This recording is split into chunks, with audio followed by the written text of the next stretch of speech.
From the food down to H-Town, we gon' keep it on the hush. Yeah. Everybody rockin' with Miss V. We gon' keep it on the hush. Hush. We gon' keep it on the hush. We gon' keep it on the hush. What's good? It's your girl, Miss V, the radio queen, Hush Radio Show on Fleet DJ Radio. Right now, I'm on the line with my DJ. DJ Reesethekonnect in the building. And we're talking to the one and only Fat Pimp. Man, what's going down? Oh, that was so short and brief. Nah, man, I'm gonna turn up as the interview go on, man. I already know. I know how it goes. So let's let everybody know who's not been around who Fat Pimp is. Man, Fat Pimp is an artist / producer / actor / podcaster / good black man representing for Texas. I was born in Houston, raised in Dallas, and bounced back to Houston and just made a name for myself on the scene with the rapping. My first big record was Rake Daddy. Then Maserati and rolled me up, and then it went on from there, man. And God been good to me, so I'm still able to live my dream and not have to work no 9 to 5. So I guess you could say I'm beyond blessed right now. I swear, it sounds like it. Yeah, man. Let me tell y'all, it's been a roller coaster ride, man. But I'm able to still do this, and that's the best feeling in the world. And as a young black man, you're doing a whole lot. Yeah, for sure, man. I'm out here involved in the community. I go talk to these kids. We just did a back to school event, gave away some backpacks and some supplies. I got KOD in Dallas. Right. I done shot like 4 movie roles this past year. So man, I stay busy. That sound like a winner right there. Y'all still doing the Fat Love the Kids movement? Man, it's always Fat Love the Kids, man. I'm everybody Uncle Fat. All the kids out here call me Uncle Fat. So that's really what I'm on right now. I really just want to be a great example to these kids. I made a lot of stupid mistakes growing up, and I just want to make sure these kids got somebody they can talk to who's live the life that they trying to live and just be positive in their life. Right. That's real, because we missing a lot of positive black role models in the community, you know what I'm saying, especially from the hip-hop standpoint. So that's real. Like this, man. Every time I cut on TV, there's some little boys that done killed somebody. They be like 17, 18, 19. I just seen some on Instagram today. Some little young boys killed up somebody. I wish it was somebody to teach these kids, like, man, you're going to make mistakes, but certain mistakes you make will cost you the rest of your life. There is no reason why these boys are out here doing the stuff that they doing. And me being somebody in the community that they can look up to, I always try to talk to people and say, hey, there's nothing wrong with putting a gun down and doing something else. Right. I don't condone violence, but I grew up, using my hand. And at the end of the day, if you got to a fight with somebody, you can fight him again, or you can squash him, shake his hand, and move on. They don't got nobody doing that no more. These kids are scared of catching a little beat down and shaking it off. I think if they just had more people in the community teaching them about consequences, these kids would be a lot more well off. Yeah, that's true. That's true. We need more boxing gyms and stuff like that, man, where they can put them gloves on, get the little aggression and animosity out their chest, and go on about their day. That sounds like, what we really need more of out here. Man, listen, when I was growing up, this is a true story. You can take this to the bank. If somebody came to my house trying to fight me and had a problem with me, even if it was a lot of people, my daddy would ask one question. He would say, you want to fight my son? And he'd be like, if it was a lot of them, he'd say, I ain't going to let y'all jump him. But if y'all want to fight him, y'all finna come in this backyard, y'all going to get it on, y'all going to shake hands and move on. And that's just what it is. My daddy always told me, say, hey, don't pick on nobody, man, but if somebody is messing with you, you fight them and you get it over with. And that's just how I was brought up. And I know some parents don't like that, but I really feel like it develops character amongst men. You learn to deal with situations and resolve them talking, or y'all fight and y'all get it over when y'all shake hands. There ain't nothing wrong with like losing a fight, because you can always fight again. That's how I was always taught. You can lose and fight again. Yeah, and the great part of all of this is the fact that incorporating the community service you're doing and the hip hop together, like a lot of people don't do that, and they don't understand. They look down on the hip hop artists right now. I'm gonna be honest with you. They've been hating on hip hop since it started. I can't afford to really be concerned with how people feel about hip hop. I mean, It is what it is, man. They hated on Jesus, so you know they're gonna hate on us. They did. Crucified him for his beliefs and his thoughts and what was real, and they doing the same thing to these artists out here, man. So all you can do is give them your truth and continue to provide for the community like you've been doing. Yes, sir. Let's talk about this acting, though. Yeah. Well, what you want? Tell me what you want to know, and I'm gonna give it to you. I want to know everything. Well, the reason why I started doing it is because I was cracking jokes one day, and somebody told me, you ever thought about acting? I kind of brushed it off, and then when you start looking at a lot of my videos, I always had acting roles in there. And my mama was just like saying, son, you need to go ahead and try it out. So I got a little small role in this little movie in Dallas called the Triple D movie. But people kind of felt like, damn, they ain't really like give you a big enough role. So my manager reached out to Fred Hammond, the gospel singer. He had a situation for me and Lil Ronnie, and we went out there, we auditioned for him, and we got the part, so I had like a major role in there. And one thing about the church community, they kind of stick together. So if I get in one role, they're like, hey, man, I want you to meet Fat Pimp. And that was the thing that tripped me out, right? They called me Fat Pimp, the other Christian. You know what I mean? And they didn't say, hey, this is Chris or anything like that. Like, nah, this is Fat Pimp. Look out for him. And next thing you know, I got an agent trying to help me get different movie roles. And that was just like oh, man, it was a lifetime a learning experience that you got to help other people out. And so somebody took a chance on me, and I'm going to do the same thing if I get an opportunity to do it. And I love acting. It's man, it's just you and that camera.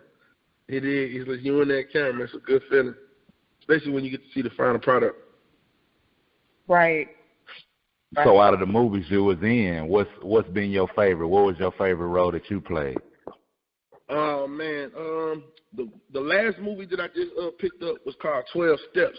It's about addiction. And the reason why it was one of my favorite roles that I've done is I actually got to be with a cast of predominantly white people. It's not like a black movie. It's something that they shooting for Lifetime. And my character on there is a person dealing with food addiction. And I know it's funny, but it's like just a lot of people out here dealing with that, dealing with obesity, and it's just one of the experiences where I had to like really get in the character and like do some homework and see why people are addicted to eating. So it was a good experience. It's called 12 Steps. That's probably my favorite one recently. Is it out now?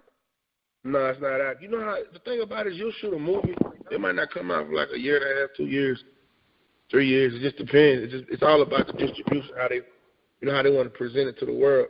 I got another movie I did. I shot it in 2015. Originally it was called I-45. Then they changed the name to something else. Now it's called The Wolf Catcher. That was in 2015. They're just now about to get distribution. Like they've been going to different independent film festivals and getting a lot of got a lot of awards they won off this movie. So it sometimes just takes a long time for it to come out. And when it comes out, hey, I just hope everybody's receptive to it. Well, you better make sure we know when it comes out so we can put it out there. Yeah, so we can put it out. We understand the production company got to have the money right and everything got to be right for it to come out so it can come out proper and, hit the right network. So, yeah, whenever it come out, we ready to see it. We waiting on that. Right. The game has changed a little bit. Everything's digital, but you got to make sure you do it the right way. And with that being said, let's talk music. What do you have going on right now? Well, I'm going to be honest with you. I took about a year break on dropping the music because I was focused on King of Diamonds, trying to make sure we had a steady income going on with the KLD. But in the meantime, I was working on a project called Long Way from Camp Wisdom, and I just dropped that last month on the 3rd. Now, when people hear it, they go kind of get that old Texas feel. It's not really the typical Fat Pimp. This is like me just showing you the type of music I grew up listening to, the type of music I still listen to, and just trying to implement that in my new project. It's 11 tracks on there. The producer who did Bodak Yellow, Jay White, he got like 3 of them on there. Fred on him out of Houston, he got one on there. It's a dope little project. Anybody who hasn't heard it, it's on Apple Music, Spotify, you can get it right now. You can get it right now. You got to support that. Yes. And what else is going on? Oh, the single. My single that I'm pushing right now is called You Already Know. It features Rico Barrino. That's Fantasia's brother, the one that was on the California song. Yes. Yeah, the K-N Network in California. Yeah, that was the one that was on. Oh, yeah. I got him on there. He blessed me with that. We're working on getting ready to do the video. I got to come out to Atlanta probably the next few weeks and link up with him, get this video done. So that means I'll see you in Atlanta. Yeah, I'm going to be in the A, man. You know, I'll be out there in the A. I'll be low-key in the A. That's how you have to be, though. But yeah, the single is a whole different feel for me. Like, it really is a different Pimp. You gotta understand something, man. I still jam Rag Daddy. Like, and you know, my favorite was like your verse on Water with Surreal. Yeah, but see, you gotta look at it like this, man. I gotta evolve. I gotta grow up, man. Right. I want people to grow up with me. Right.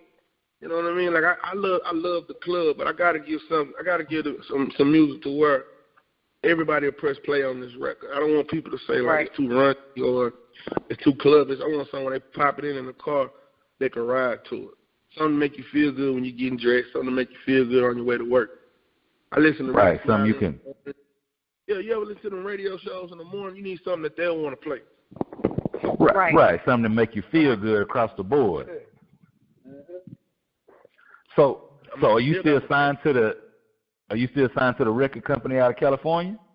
Nah, hell nah, man. They ain't no shade or nothing, man. They kind of just was trying to do something else, and I had to just basically sit out. That's the main reason I didn't drop the project. I just had to sit it out. Okay, that's understood. You know, sometimes the label deals, things change. Yeah, I'm gonna tell you something. My advice to artists out there, man, get it on your own as much as you can, bro. Because once you sign to the labels, man, you got to deal with everything that comes with that. And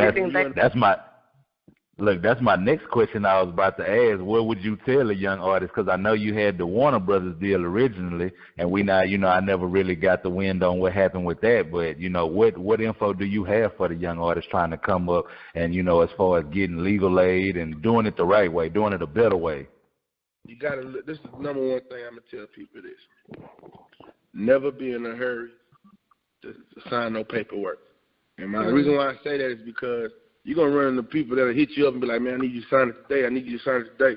Those niggas are snakes, man. Excuse my language. Them dudes are snakes, man. Those are people you got to watch. You got to take your time when you're doing paperwork and you're doing business, and you got to get you a bad attorney. You need your attorney that's going to look out for you in your best interest. Because I made a lot of mistakes signing with people before.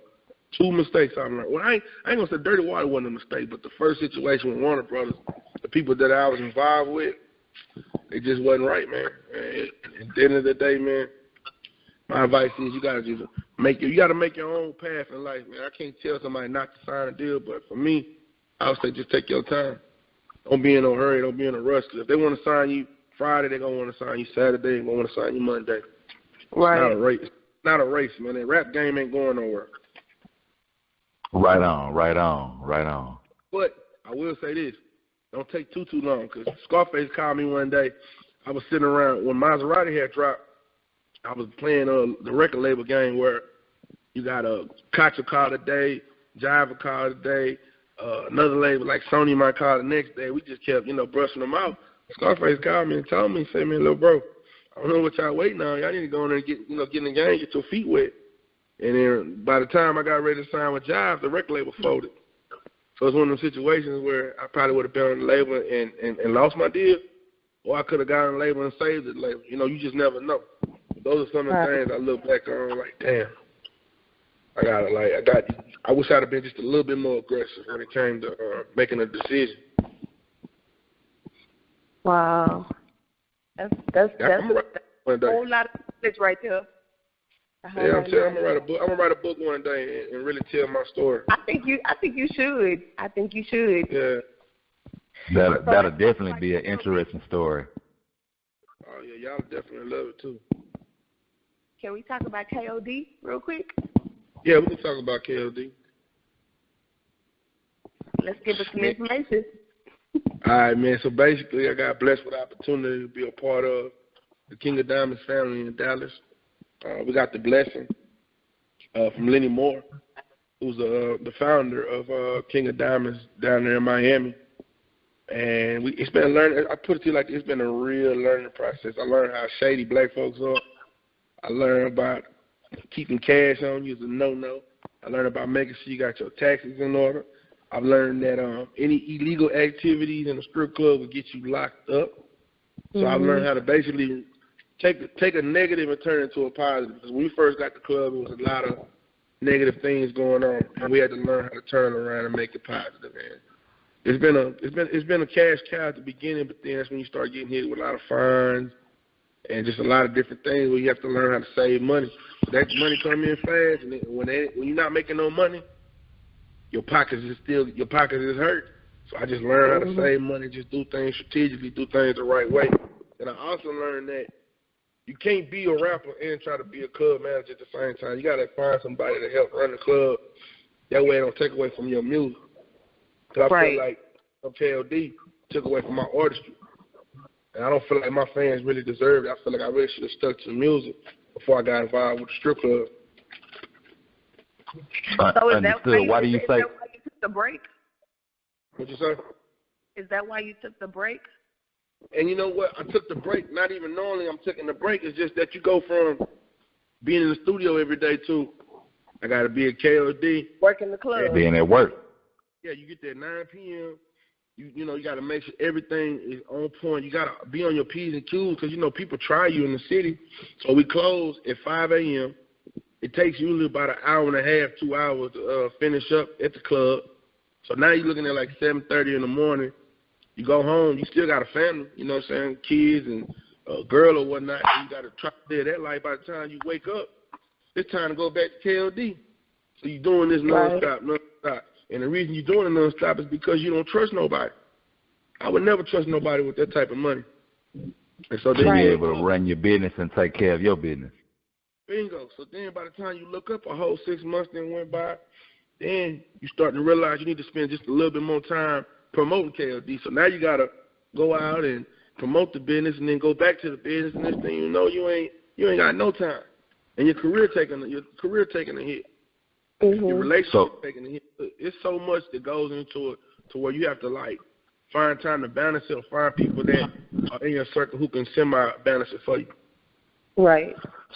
So why do you say keeping cash on you is a no-no? Is that because of the jackers, or what's the reason for that? Is that for tax reasons, or you think the law is gonna try to pull a stunt, or why is that? What's that about? It's a combination of everything you just said. You got to look at it like this, man. People are very observant nowadays. I used to post a lot of videos. When we first opened up KLD, I would always post the money phone on my Instagram and on my Snap. I remember. Then I got hit with a lawsuit for some shit I had was involved in years ago. You know what I mean? Then the next thing you know, you start to see people at the club that normally don't frequent the club because they start feeling like, oh, damn, he keep that cash on. Then on top of that, when you're dealing with them taxes, them white folks is on your ass. It ain't no getting away from the white folks. You got to be on your business because if you don't, it can come shut you down. So I just tell people, man, you got to learn about making deposits. You got to learn how to take money and invest it in other things, man. Don't keep that cash on you. Keeping that cash on you is going to force you to spend it, and it's going to bring out the attention you don't really want. And if you do keep cash on you, don't gloat about it and don't post it on your social media. Number one thing people always say is let me hold something. So it's like, nah, I'm good. I'm gonna play broke. Okay, so let me be a little messy now. So how was that Pimp with the girls at KLD? Say that one more time. How was that Pimp with the girls at KLD? Like, were you out? Like, were the girls all up on you? I'm gonna keep it a buck with you, man. Like the girls that dance, they're very much smarter than they look. They know who they can try and who they can't try. Me, I got a whole situation at home, and she's very jealous, so I don't really do all that. I ain't touching that man, girl. So they know not to try. Yeah, 'cause she's mean. I bring her to the club, and I ain't gonna lie to you. Some girls flirt with me 'cause I'm a flirtatious type person, but when it comes to like messing around with them and having sex and all that, nah, I don't do that. Because at the end of the day, they're going to lose respect from you as they boss. Because you got to understand, at the end of the day, I'm your boss. I'm your superior. I'm not your boy toy, your trick, nothing like that. So for me, it ain't going to work for me. But other people, man, of course people going to mess around with strippers because at the end of the day, like, these are your coworkers. You with them majority of your time. So eventually you're going to find somebody that's attracted to you. But, nah, I just keep it real. I keep it real professional. Smile flirting with a few of them that's like, you know, from the same neighborhood. But other than that, nah, I don't touch them or nothing like that. I never want nobody to say I did something wrong. Because the building that we was in, one of the people that used to run it got in trouble for like sexual harassment, you know, touching on the girls and stuff that didn't want to be touched on. Oh, wow. Yeah. Yeah, that's definitely a way to lose your bag. So, yeah, you definitely don't want that. Yeah. Being financially stable and taking care of your family is much more important than that one little piece. Yeah, man, it ain't worth it, man. Because you got to look at it, man. There's so many women in the world that strip. So just think, man, I don't know, I just look at life a little different now that I'm older. That's great. That's awesome though. Like actually, so let's get back to this music though. So what are we gonna play? Man, I want you to run that you already know. Y'all got the you already know. Yeah, we got it. We definitely got it. Reese, you got it, right? I got it. That motherfucker is jamming. I done already played it in the club a couple of times, so you know I'm gonna run that thing. You want to introduce it? First off, you got any shout-outs, and then introduce it. Man, I just want to shout out to the whole United States, man. I don't care where you from. I ain't even break it down no more. I'm going to shout out to everybody that's just tuned in, that's a fan of the show, might be a fan of me or somebody I got an opportunity to make a new fan. I want to shout out to you. You know, just want to tell everybody, man, you know, God bless your family. Stay positive. And it's your boy Fat Pimp. It's my brand new single. It's called You Already Know, featuring Rico Barrino, produced by Cutter Classic. He's from Oklahoma City, by the way. Got to shout out to him because Oklahoma City don't really get no shine time, but that's my dog. And shout out to him. So it's a new single, You Already Know, brand new Fat Pimp. Well, I definitely go ahead and put it in the Fleet DJ radio pool, but social media, and we'll jump into that joint. Hey, y'all can hit me up on all social media platforms. I am Fat Pimp. Make sure y'all go to Spotify, search my name, and listen to every song that's on there. Apple Music, same thing. Type my name in, get all the music on there. The mixtape is out. Long way from Ken Wisdom. Support, man. RP, my boy C Struggs, too. Shout out to Peanut, man. Man, long live Nut. Oh, man, yeah. I just heard about that the other day. Man. That's too sad, man. Long live Nut. You know, we're going to have to jump in dog ass after we play 2 of your joints. For sure. Long live Struggs, long live Nut, man. Let's do it. Man.